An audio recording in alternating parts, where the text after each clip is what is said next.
Hey, it's Joe at Purposely Pixel. Today we're going to talk about the iPhone SE, the 3rd edition in 2022. Is it worth your hard-earned cash?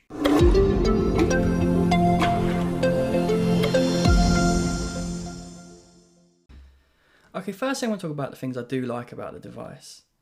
It's got a premium build as we expect from Apple now.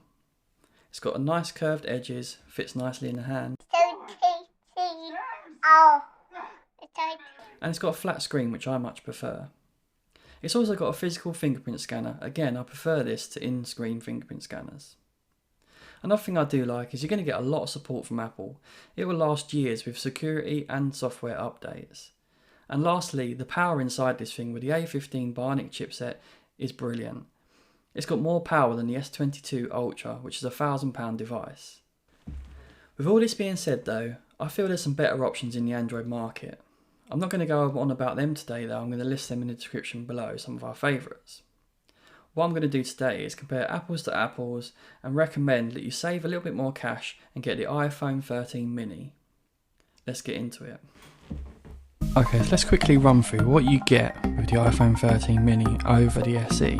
So straight away, as you can see, you get a lot more screen. You're getting a 2022 design rather than the 2017 Apple iPhone 8 design. With the iPhone 13 Mini, you get a lot more colour options. You've got the green, pink, blue, and then you've got the three options that they come with the SE. The Midnight, the Starlight, and the product red. So at first it looks like I'm telling you to spend 260 quid more on the iPhone Mini, but actually comparing apples to apples, and if you look into things a little bit further, the SE starts at 64 gigabytes, whereas the Mini starts at 128 gigabytes. So that's 210 I'm asking you to spend more. Let's go further into why. Like I said, you're getting a larger display, but it's also a better display as well. You're getting better 5G connectivity, you're getting more cameras with more modes. So on top of the normal wide lens, you're going to get an ultra wide lens as well. Something that may interest you is the ability to do Dolby Vision HDR video recording. You can't do that on the SE. Despite not having a telephoto lens, you do get 2 times optical zoom range, which gives you more flexibility on the iPhone 13 Mini. As much as I prefer the Touch ID on the SE, the Face ID on Apple is fantastic. Now I'm not 100% sure on the glass on the front of the SE, but Apple seems to suggest that it hasn't got the ceramic shield, otherwise they would state that. For extra reassurance, the iPhone 13 Mini can go down to depths of 6 meters rather than 1 on the SE. Potentially a big thing for you could be the compatibility with MagSafe. The iPhone SE doesn't have that. As previously stated, the iPhone 13 Mini starts at 128 gigabytes for the base model. The SE starts at 64 gigabytes. Now if you're going to have this phone for the long run, is 64 gigabytes going to be enough for you? Probably not. It's not only going to get more screen with the iPhone 13 Mini, you're getting Super Retina rather than just Retina. You're getting OLED instead of just LCD.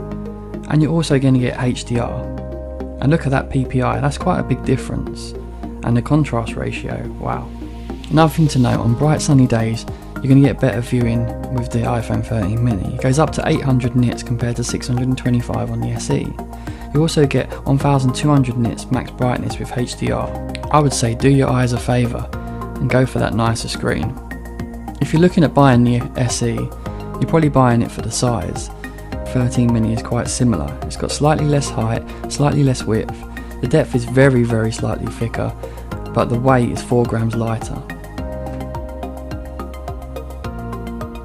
Quite a big factor for me would be the night mode. You're going to get that on the iPhone 13 Mini on all 3 lenses. You don't get night mode at all on the SE. The 13 Mini has also got sensor shift, so you've got better stabilisation for video and pictures.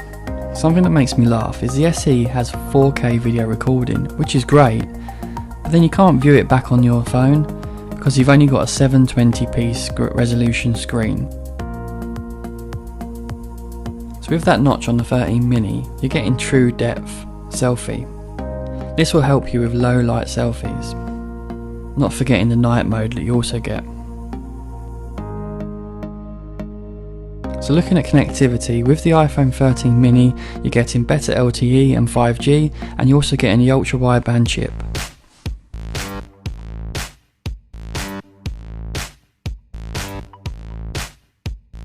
The The iPhone 13 mini will give you better battery life. As you can see, Apple state that it gives you 2 extra hours of video playback. That's quite a lot. I think the iPhone 13 mini is a better option.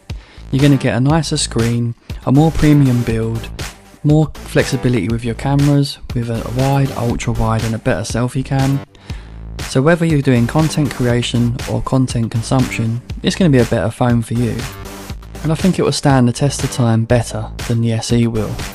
As I mentioned previously though, if you're not stuck in the Apple ecosystem and open to having an Android device, I think there's better options there, so definitely check them out in the description. If you like this video, definitely hit that subscribe button, press the like button, and we'd love to hear your thoughts in the comments. This is Joe from Purposely Pixel. Thank you and goodbye.